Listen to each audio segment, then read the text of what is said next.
Thank you for tuning in to New Jersey Films 82 podcast on YouTube. I am your host, Nicole, and for my second episode, I have the absolute pleasure to interview Asha Augustina. Asha plays Stacey in my directorial debut film titled Eternal Words. In this interview, we dive into the different phases of her journey that led her to the actress she is today. I now present to you part one of our interview, and I hope you enjoy.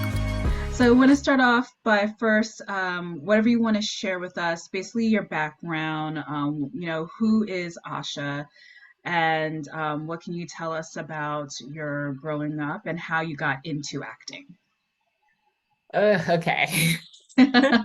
So, I mean, I don't know. I feel like maybe people can relate to this, especially like more artsy folks. But just say just the creative kid. And this was like my outlet of expression. Mhm. Um, I used to like draw and I would write little poems. And then my poems became like songs. I went to school Mm. for music. Um, and my poems became songs and I started songwriting, and then I started acting. Like my mom enrolled me in like a music program, and then I went to Arts High in North New Jersey, and then I went on to do like classical voice. But I really loved songwriting. Like, of course, with classical voice, there's operas and you perform, and I did theater, and I really just loved it. Like from a young age, I was Mariah and Whitney Houston, like, Yes. and I remember taking my parents and they're like, I have an interpretive dance for you. And I don't know how, I was super young. Like I was like probably young, maybe five, six. And Wow. I don't know where that came from because Your parents are not like musical inclined like you, or? I mean, my parents both have beautiful singing voices, but I just felt like a little, like maybe a little oddball in the sense of how, um, like how much I loved it, like how Mm. much it was just, but it was my outlet for expression. Okay. Like certain cultures and generations aren't, children should be seen and not heard. Well, I was going to be heard. You were going to hear me. Wow. If I couldn't talk to you, I was going to sing. I was going to sing about it. I was going to write about it. I'm really big into writing. So I started, screenwriting because that's just like my form of expression. Yeah. Yeah. It very much is. Even with, they talk about how to help yourself, different methods that you can take is journal writing and writing. And there's just so many different ways of doing that. So at 5 years old, you found that out for yourself. That was my outlet for my environment. It wasn't great. So that was my outlet. Yeah. And so did you ever like sing those songs for anyone, or is it just for yourself? Growing, I think that was a harder transition for me. I think because of my upbringing, I developed a lot of anxiety. I was very Mhm. anxious and very depressed growing up. And because I was always like, before we had YouTube and TikTok and you just perform in your room, I would just perform in my room, my bedroom, in front of the mirror and sing my songs. And then as I like got to, I think high school was like the first times I started sharing things that I wrote. Like I got a songwriting book. And I remember working with a teacher and like writing a song, like a legit song. And yeah, it wasn't until high school, but I had developed like really bad social anxiety because I just wasn't Mhm. used to performing in front of people. Um, yeah. So So that is a big transition, though, where you're having anxiety performing in front of people, but that's what you do as an actress.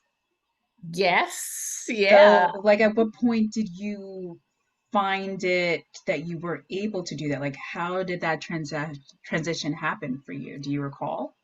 I wouldn't say it's something I still do. I still deal with. I think that Sure. only in the recent years it's gotten better. Mm. Um, After college, I can't fully say I took a break, but I did less. um, just because I felt like I really needed to take time and like live and figure Mhm. out like myself as an adult, separate from, who you grow up as or who you're taught you should be. And I think that time really assisted me in like helping me get through that and helping me understand um like why that was there.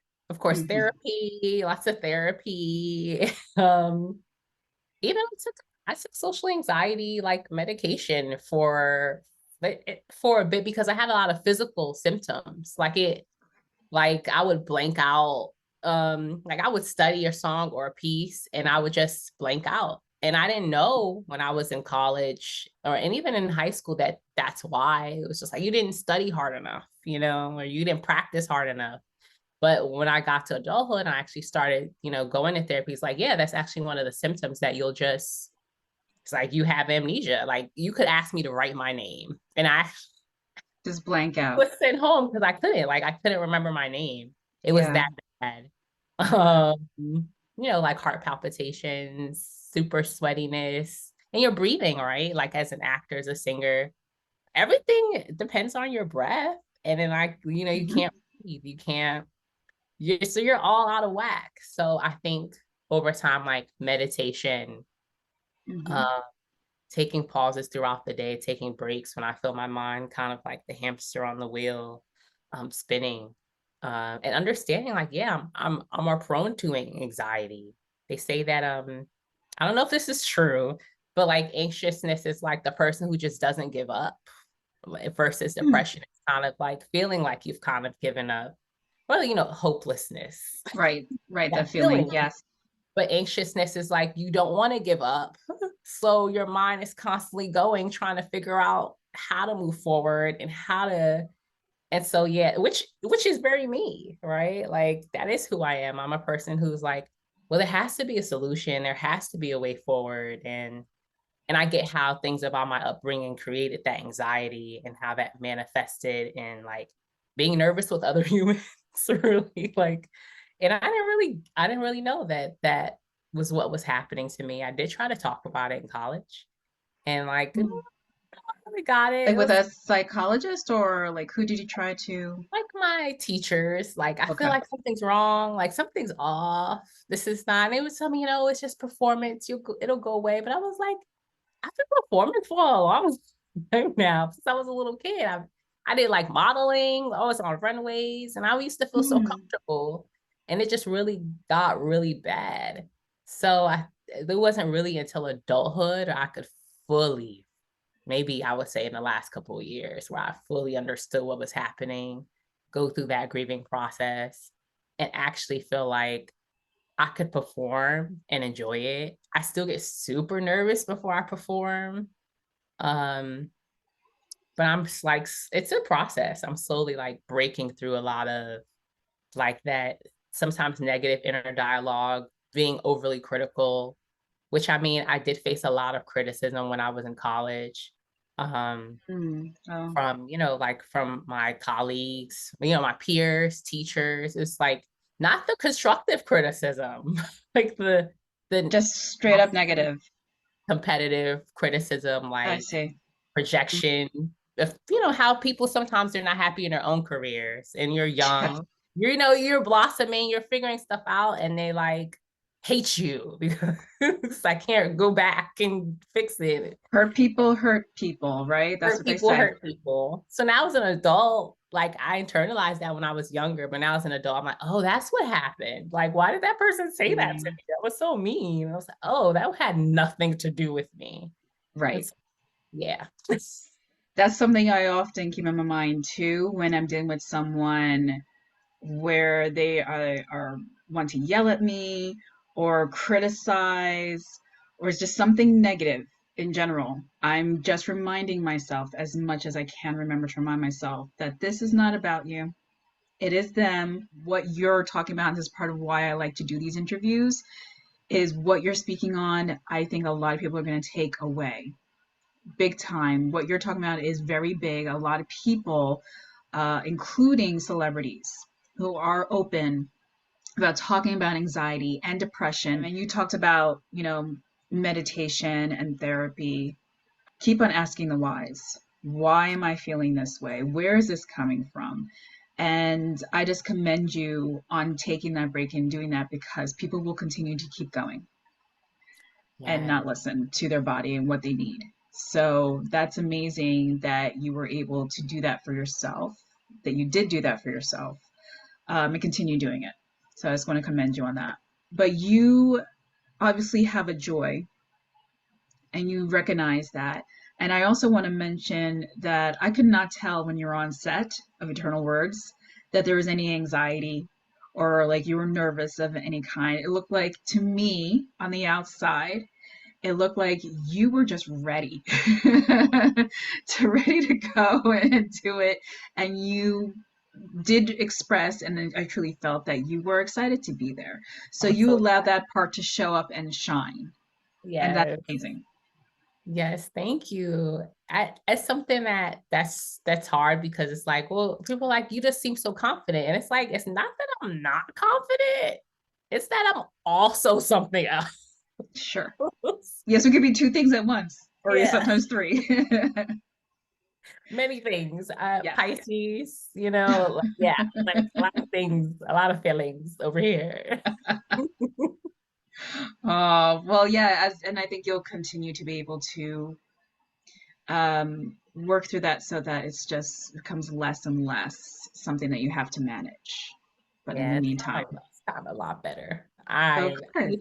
I used to pray for days like this. Yes, yes. Amen. So going back to where I know you mentioned that you were put into acting classes and everything, but if you can remember when you were finding you saw and you delved into this art side of yourself, was there anyone that was really supportive? Who was the most supportive in your career that said, "Oh, okay, you do like the singing, you want to try acting, let's do it." Who was that person for you, or is there more than one person? It's definitely more than one person, but the first person who comes to my mind is my mom. My mom definitely was like, let's just do it. Like, let's just put you in these classes. Let's see what happens. And I think that she saw that, she saw that I had talent, and she was just really like, let's just put you in the classes. And we didn't come from a lot of money. It wasn't like that. It was just like, let's see what we can do, because you have something, you have a gift. And I think that Mhm. my mom really believed in that, and she was really supportive in that fact. And even in high school, she came to all my performances. All the performances we did, she came.